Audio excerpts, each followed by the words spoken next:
Platforming genocidal war criminals in 2025 was definitely not in my bingo card. Let's get into it. All right, guys, so welcome back to the channel. It's your boy, Brett Anthony, and you all are not going to believe what we got for you today. We got your boy, PBD, from the PBD Podcast out here platforming war criminals. So if you guys are not familiar with the story, I'm going to break it down for you here in a second. But first, before I go into that, I first want to give you guys just a little bit of brief background or history as to my personal interactions or learnings of PBD or Patrick Bet David before we led up to what it is today. And I'm going to try to put it in context and put everything together as to why I believe we've come to what we've come to today, or why I believe he's platforming war criminals. All right, so let's get into it. So I'm pretty sure a lot of you guys probably came across PBD, or anybody that's in the entrepreneur space or anybody in like the small business space probably came across them about the same time as I did, a few years ago or a while back, after I think it was the some entrepreneurship video. It was some type of hustle bro, grind set, motivation type video that he came out. He's like getting in the Ferrari and whatnot, and so yes, at that point in time, I was kind of into more of that type of content with my business that I have outside of my day job, should I say, outside of this.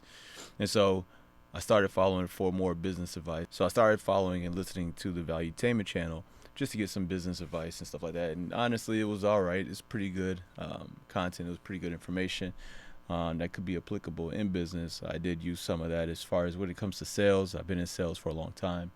Or I had been in sales for a long time, so I would use some of these advices to do, I would use some of this advice in my business to assist in my sales. So, long story short, after following his advice for a little while, I ended up going to one of their conferences, which was the Vault conference that they had out here in Miami.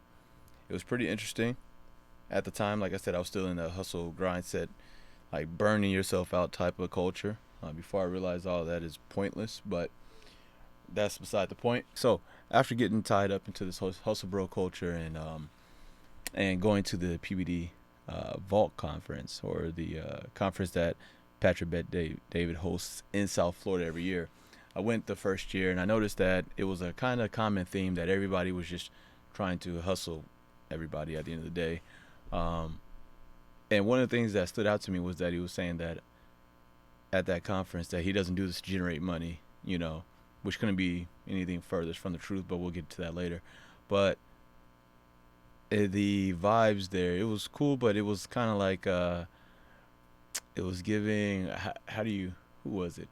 If you ever been to an MLM, like these overhyped motivation type conferences or meetups and stuff like that, that's what it was.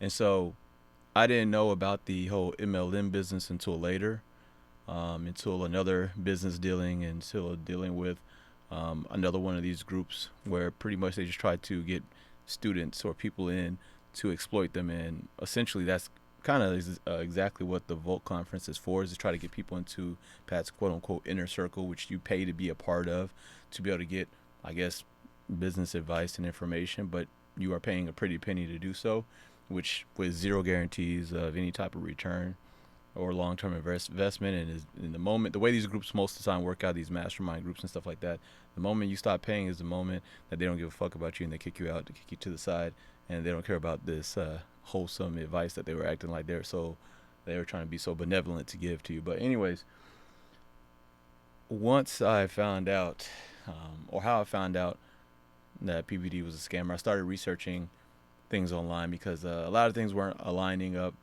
the way I thought it had. I did lose some money in my business, honestly, but when I started figuring out, okay, how was it that I'm applying these things, I'm still losing money, or whatever the case may be, and I started researching a lot of scams, and lo and behold, I later found out that PBD, or Patrick Bet David, was running the PHP, and that it was an MLM scam. Now, when I was listening to some of the videos on Valuetainment, they always he always vaguely mentions having an insurance company. Now, but the business that I'm in actually does deal directly with insurance companies, dealing with roofing and things like that. But it was never like clear as to what type of business exactly he was dealing with, pertaining to roofing, or sorry, pertaining to insurance. So after a little while, you start wondering, man, this guy is always talking about this insurance company, the successful insurance company he had, and he sold it and whatnot, but he never actually goes into any details about it. Not even at the conference, right? Not even after seeing him in person, he never really mentioned any details of that. He only pushes the whole valuetainment thing. I was like, well, are you ashamed of this business or what? It starts to raise some eyebrows as to what's going on with that.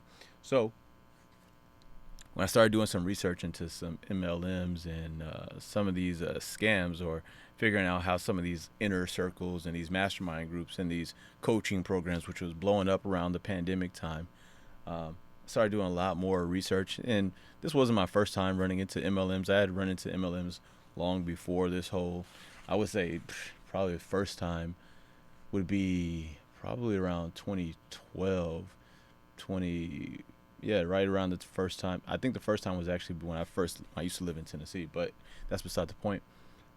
I always knew, like, deep down in my gut, to try to stay away from them. There's somebody had tried to sell me, do this alkaline water deal. Somebody tried to get me to join Organo Gold Coffee. One was this vacation or like a travel agency thing. So I knew to stay away from them. After the numerous, I saw my mother have to deal with one, Mary Kay. So I knew to stay away from them, long story short. But when I found out eventually about PBD's quote unquote insurance company, I later found out that it was an MLM scam, pretty much, just using the product of selling people life insurance and things of that nature.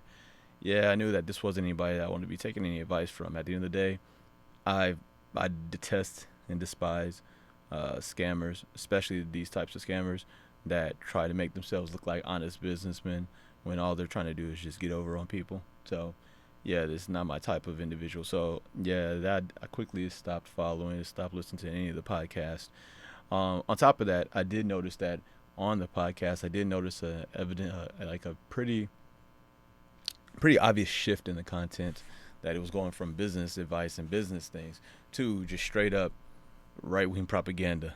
And as soon as I noticed that, I was like, yeah, nah. Also, too, the anti-black propaganda when he had Roland Martin on, I was like, okay. He starts doing this whole, which I might do have to do a video on this, but he starts doing the whole, like, immigrant come to America, Americans are lazy because if I can do it, then anybody else can do it type of talk, which anybody that's an actual American that has lived anywhere outside of any major city, they know it's not easy. So, and it's not what America sells to other countries. But anyways, so after seeing him disrespect the black community with Roland Martin, I was like, yeah, no, I don't want anything to do with this guy at all. Another thing too, like I said, back to where at the Vault conference he tries to play it off or downplay it, is that's not a money thing, a money generating aspect of his business. It absolutely is. It's 100% there to help him make money, but it became more obvious and apparent that Pat was willing to do absolutely anything for money. It didn't matter the way that they preach stuff inside the conferences, the way that he would talk, the way that everything had to be so very transactional. Everything is always about money, which I understand that in America, unfortunately, our culture is somewhat like that. However, I don't believe that that's the way that we should be focusing all of our direction and attention in our short lives too, is only thinking about money, because you're not going to get any fulfillment out of it. And at the end of the day, we're only here for a short amount of time, so you might as well enjoy it. You know what I mean? So after realizing and seeing the trends and seeing how he was willing to scam any and everybody just to make a buck and throw up this fake illusion or persona of that I'm some great businessman and all that stuff. Actually, how I found out, let me take a step back. So actually how I found out about him scamming and what confirmed it more was this guy right here. I want you guys to check out. He goes by the name of Always Marco. So if you guys go check out Always Marco, he's like a MLM and scammer Kind of similar to CoffeeZilla, but he kind of focuses more on MLMs and pyramid schemes, things of that nature. But he's definitely on their asses calling them out. And so he has one of his main videos, or one of his large videos that came out last year, called exposing Patrick Bet-David's pyramid scheme. So he goes in talking about PBD and the whole pyramid scheme. And so that was actually a huge video. And what's crazy about it is, even when I would try to show other friends or tell them about it, the willful ignorance to deny what is facts, it's ridiculous. It's wild. You could have the evidence right there in their face, and they were still kind of similar to the whole Trump and MAGA cult. You could have the evidence right there to them in their face, and they would still try to deny it or do some type of mental gymnastics to to justify it. So that being said, once I realized that his main goal, or that his main thing, was just to only worry about getting as much money out of every single person or transaction as possible. And as I personally had a mental shift from being focused so much heavily, being so much focused on just making money and about business, to more focusing on having overall quality of life. Yeah, when you take a step back from the grind and the hustle, from the day-to-day, just trying to make money just to survive in the hyper-capitalistic society that we live in, we take a step back and you're saying, well, why am I really doing this? That's when you are able to actually notice things a lot more clear, or have more clarity to notice things than you would when you're on the day-to-day grind. So what brings us here to today, or what I saw, I didn't even see it directly because I don't follow his channel, but I did happen to see through one of the other channels that I do kind of keep up with on current events, mention that Patrick Bet-David had Benjamin Netanyahu on the podcast. When I saw this, I said, what in the actual fuck is going on here? I thought that after the Nelk boys had Benjamin Netanyahu on, and everybody saw the backlash on that, there's only one of two things that could go through somebody's mind after seeing that. They can either say, hey, maybe I shouldn't do that because that's going to be bad for my reputation and stuff like that. Or somebody's going to look at it and see the amount of attention that they got and think, you know what, maybe I can capitalize on this by doing the same thing, foregoing any type of morals or moral compass or standards or any morality. All morality is going out the window. Fuck it, right? Obviously, PBD decided to take the latter of those two options. And so when you have someone that's trying to be as influential, or who does have a platform, they decide to platform our current day Hitler that we have, that just really speaks to the person's character and shows you exactly who they are. And as somebody once told me, once somebody shows you who they really are, believe it, right? This is a moment of clarity. If you have not already seen it, or if you didn't, or if you were kind of toting the line, trying to figure out, well, maybe Patrick Bet-David has some good in him, or whatever the case might be. Maybe he's just trying to both sides of his argument. Nah, fuck that. There's certain points or certain things that you got to draw a line in the sand and say, no, we're not gonna cross this. This is morally reprehensible. This makes absolutely no sense. This is one of those things. I didn't really want to waste my time on it, but I did want to point out a couple of things that did stand out in this interview. Let's go through it real quick. And I want you guys to listen and think, or remind yourself that he's talking to a war criminal, somebody that is killing and starving thousands, hundreds of thousands of other fellow human beings, other brothers and sisters in Palestine at this very moment, today. So this is the first question that comes out the gate. Prime Minister Netanyahu, it's great to have you on the podcast. Good to be with you, Patrick. So I have a very simple, open-ended question for you. Why are you doing this podcast tour? Well, number one, because I heard that you invited me. Number two, because I think it's a way to puncture the lies and the vilifications that are leveled at Israel. And I think that's part of we have a 7-front war with Iran and its proxies, but this is the 8th front, the battle for truth. So that's why I'm doing it. If anybody does not know anything about Netanyahu, that couldn't be the furthest from the truth. They are not looking for any truth. What he's doing is actually propaganda. So, um, just remember, anything that's coming out of this motherfucker's mouth is a lie. Their idea, or his idea, what he just stated, is that he basically says that he wants to get the quote unquote truth out. However, if anybody, especially Patrick Bet-David, was interested in the actual objective truth, why are we not hearing any voices from from anybody or any of the Palestinians that are actually in Palestine? Right?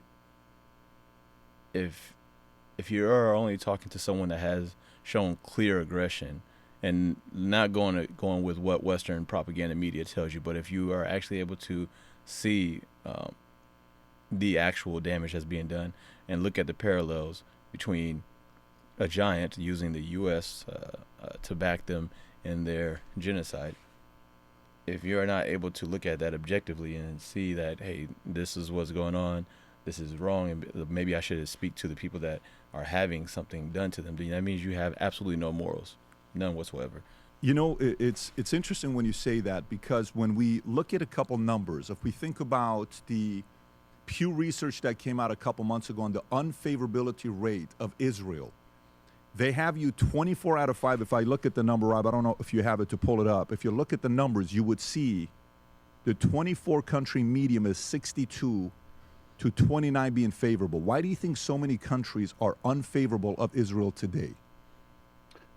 I think it's a combination of historical trends, but also of the impact of social media, especially engineered social media with paid bots, and this new media environment that we're in.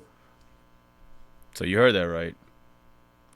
So basically he says he believes that it has to deal with historical context, trying to make it seem as though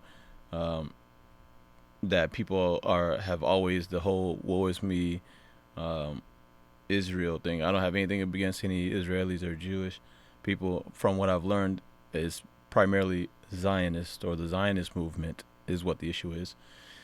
And but yeah, they always try to wave that flag that, oh, the war is me, everybody hates Jews type of thing, but that's not the case at all. But then the other aspect is saying that everybody here that's watching, everybody that's seeing everything that's going on, commenting, responding, that they're only responding because of fake information being put out through social media and bots, and that these are primarily bots commenting.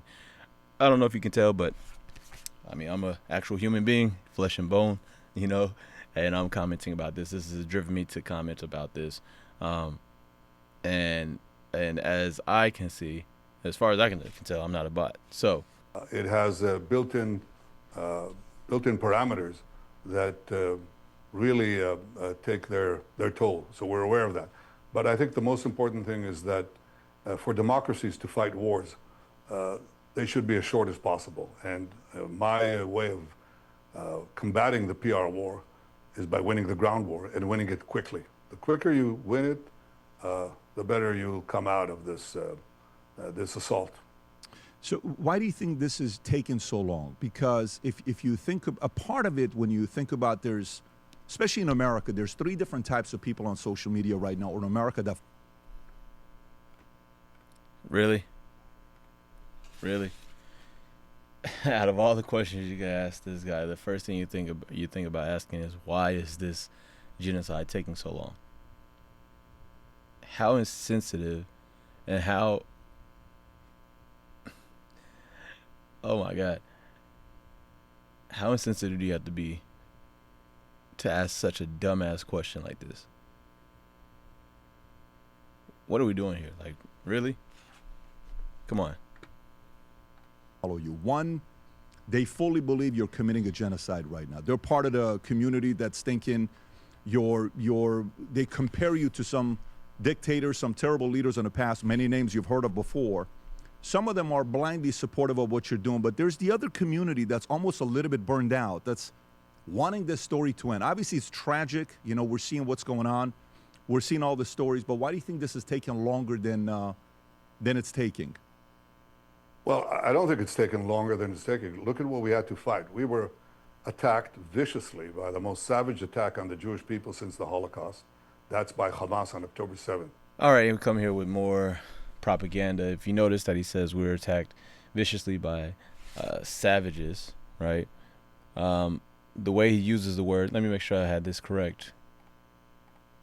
Well, I don't think it's taken longer than it's taking. Look at what we had to fight. We were attacked viciously by the most savage attack on the Jewish people since the Holocaust.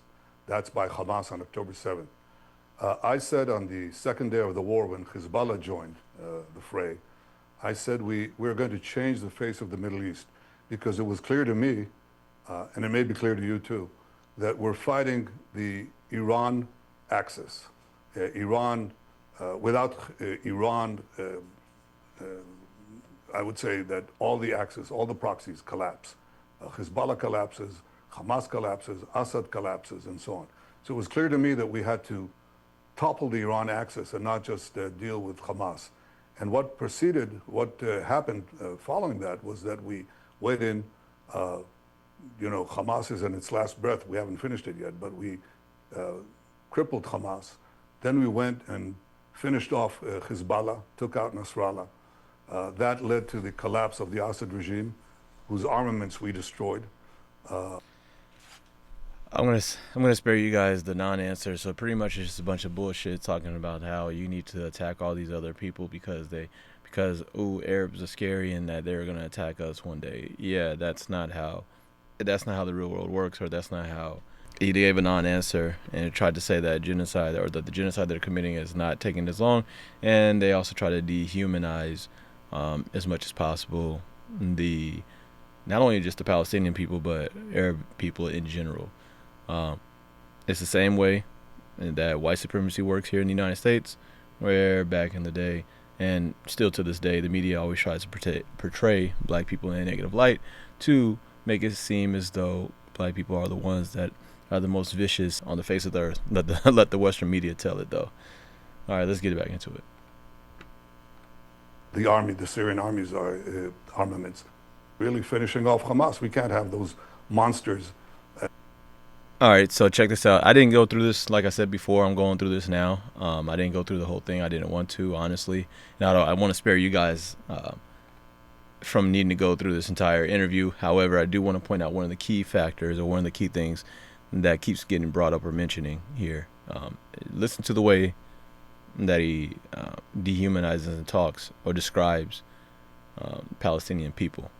With nuclear weapons and ballistic missiles to deliver them. We struck them very hard.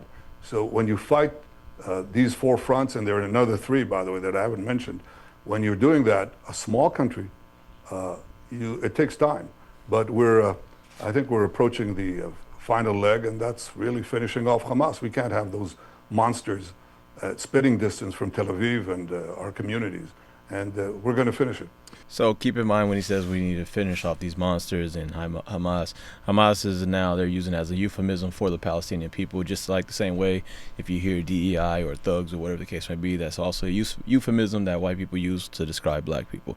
So if you are versed or you learn more about media and understand media literacy, doublespeak, coded speak, things like that, dog whistles, all that stuff, then you will be able to understand that, when the purpose of using words like this is to have you use to give you a psychological connection in your mind that Hamas equals monsters, Palestinians equal monsters.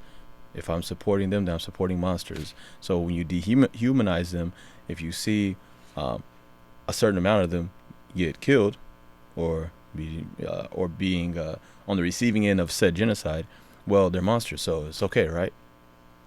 You got to think about it. This is not just a warfare that's being fought with bullets and guns and bombs. It's also being fought through propaganda, through media, and through mental warfare as well.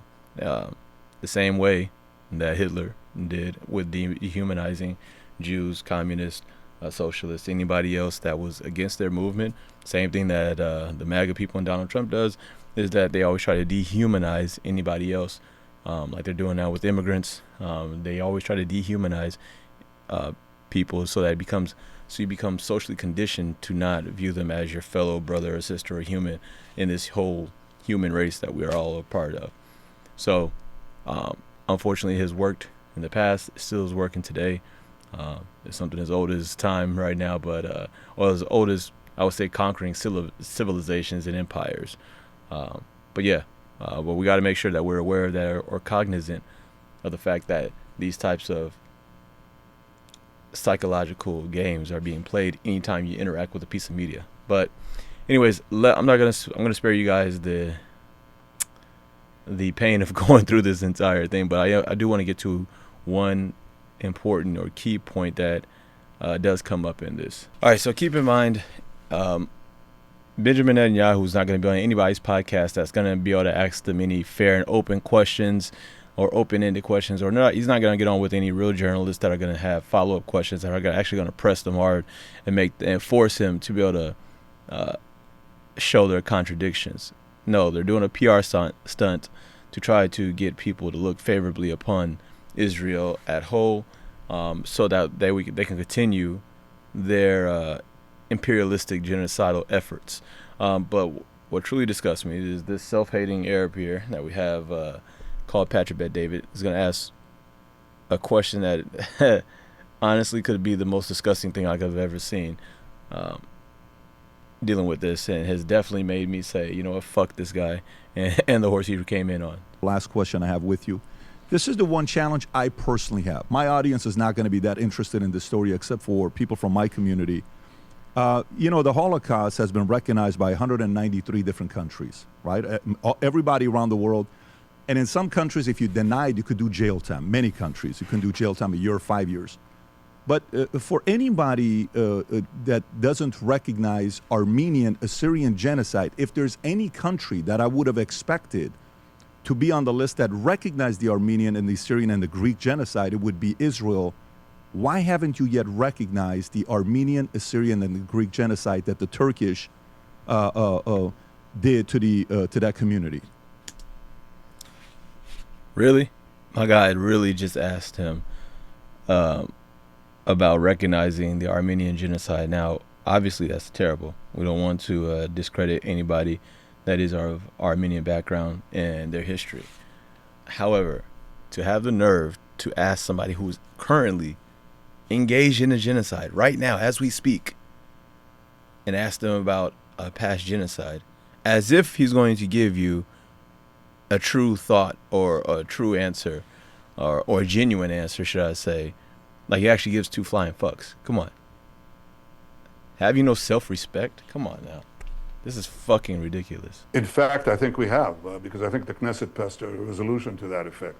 I don't know if it's come from you, though. I don't know if it's come from the Prime Minister of Israel. Yeah, I just did. Okay. Here you go. All right. Well, thank you for doing that. And as you can clearly see, that question made him uncomfortable, but he did not want to answer it, and he gave him a shrug off, like, oh, yeah, kind of like, like when somebody apologizes, but they don't really actually mean it, that type of thing. It's like, yeah, I accept it, but it's like, I don't give a fuck about it. This is extremely obvious in his demeanor that he didn't give a damn about this, and for PBD to literally like crawl on his hands and knees like a fucking dog after him, or like looking for like a treat like a dog. I don't know, it's fucking stupid. It's ridiculous. But not all is lost if you guys actually go through the comments on that. His own audience, his own MAGA audience, or primarily MAGA, are seeing right through the bullshit. Check this out, it's epic. So it says right here, Epstein didn't come up at all. Not a single question on Gaza, the civilian killings, leveling of Gaza, starvation, occupation. That tells you a lot. You can tell PBD could barely hold his excitement for his daddy. LOL, a few weeks ago we wiped out Iran's nuclear capability, and now they can nuke Florida. This dude is so full of shit, it's painful. Oh, wow. Well, don't nuke Florida. I still live here, unfortunately. What in the propaganda is this?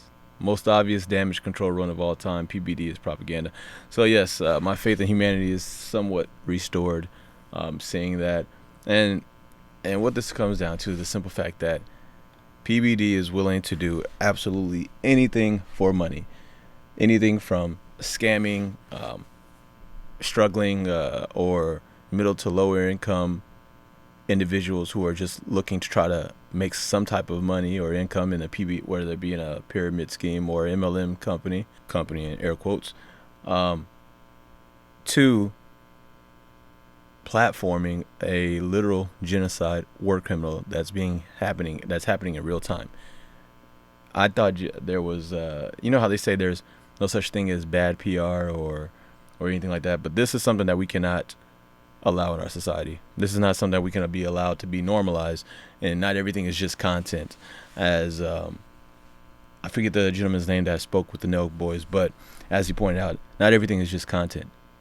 And PBD is well past the age to know that. He's older than me, and if you're well into your 40s, damn near 50, and you're up here platforming a war criminal, you know exactly what the fuck you're doing.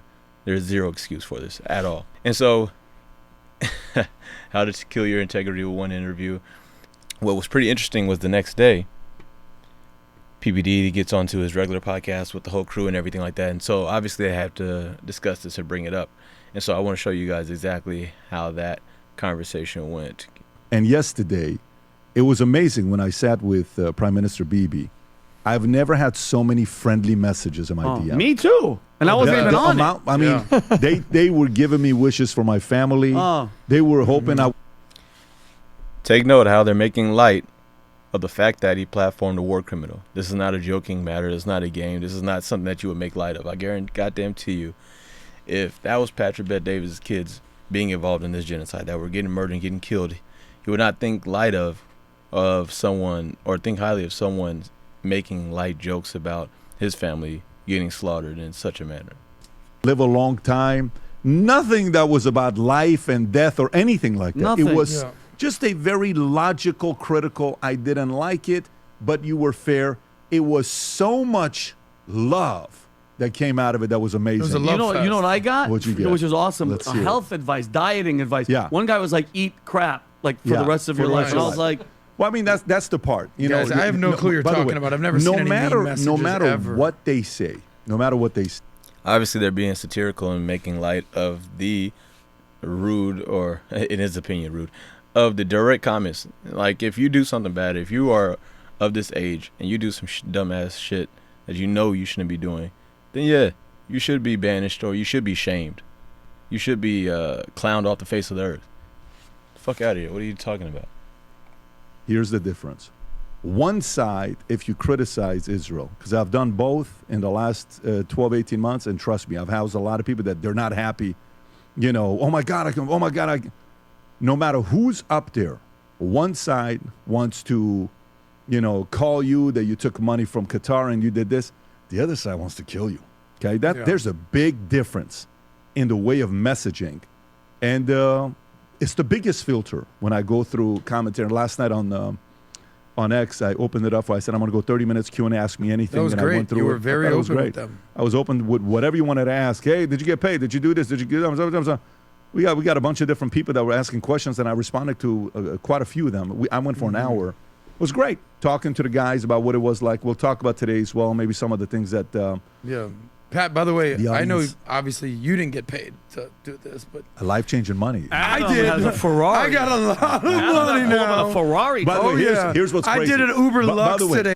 If you think Pat didn't get paid, whether it be directly or indirectly, for having this conversation, then you are just, you are stupid. You're not using your brain. And you guys think critically. There is absolutely no way that they are not receiving some type of money, or by just having them on is not getting them some type of backdoor deals or something's going on. Obviously, they're not going to try to make that public. And obviously, I'm speculating. I cannot obviously factually say that or point it out without or give you empirical evidence of that. But if you just use some basic deduction, use some context clues as to who PBD is, what he's done in the past, and if you are thinking that there was zero type of transaction going on here, then you just are being willfully ignorant. Here's the real funniest good. part, Rob. You know what's the funniest part about this interview? And there's only one person that can say this. Rob, how many people are thinking Adam booked this interview? Seriously? No. Yes. People are thinking you booked the interview. Yeah. Rob, how much did Adam have with... All right, I'm sorry. I can't take any more of this bullshit. Let's see what his audience had to say about this. All right, let's see if there was any lovely comments here. So Adam says I'm a loser. Pat says I'm a bot. Sounds like they should both read Choose Your Enemies Wisely. Written by a bot. PBD is blaming bots for the dislikes on the interview. Oh yeah, so I believe I didn't get to that point, or I didn't get to that part yet. But yeah, what they tried to say it was that it was a lot of bots comments that were making comments on there. PBD calling subscriber bots is hilarious. Nah, buddy. Read it, eat it, breathe it. We disapprove. BB gives you an interview is because you're safe. You're a safe option for propaganda. He refuses to face tough questions from the Israeli domestic press, and he won't sit with critical Western outlets either. Instead, chooses you, trigonometry, or the Nail Boys, who asked about his favorite McDonald's. PBD's ego just got a whole lot bigger after that BB interview. Yesterday, PBD reminded us the phrase that better to be a man without a suit than to be a suit without a man truly means. You're right, Patrick. We are effective U.S. bots. Keep insulting us and shrugging us off. And so once again, it has been proven that people that only care about money, they don't care about people, are willing to go to the lowest lows to attain their goal of acquiring more money and more power, because obviously that's what they want, either money or proximity to power. And now that I think about it, I do remember at the PBD conference or the Vault conference when they had like the different personality traits. They had us divide up all the different personality traits, and I remember him saying that he was one of the obsessive aggressive type of personalities that he's gonna be obsessive. And he says that most people that to achieve a certain level of success, that they're going to be obsessive. Now, being obsessive, I don't believe is inherently a negative or a bad trait, depending upon what you're obsessive about, right? Like me, outside of this, I'm obsessive about music. I love music, right? I play multiple instruments, been producing and creating music for forever.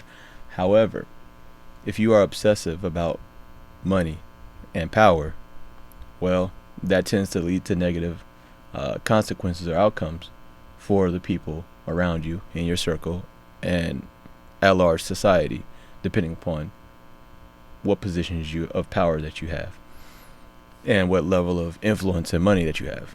And as we can clearly see, if we keep structuring our society in a way that favors the sociopathic, obsessive individuals that are willing to do absolutely anything just to gain money, then that is going to have a negative downfall consequence for all of us. So that's what I got for you guys today. I hope you guys, if you guys did get any value out of this, make sure you guys like it, subscribe to the channel. I'm going to try to bring you guys some more of just my thoughts. I don't have any particular ideas or videos or directions. I'm just going to be reacting to and responding to anything that comes across that I might find interesting to hopefully try to help us build a better society at the end of the day. After I'm long and gone, hopefully what we discuss on here and what we can do as far as building this community bring some more positive to our humanity and hopefully give everybody the fair shot that they deserve when they come into this world. All right.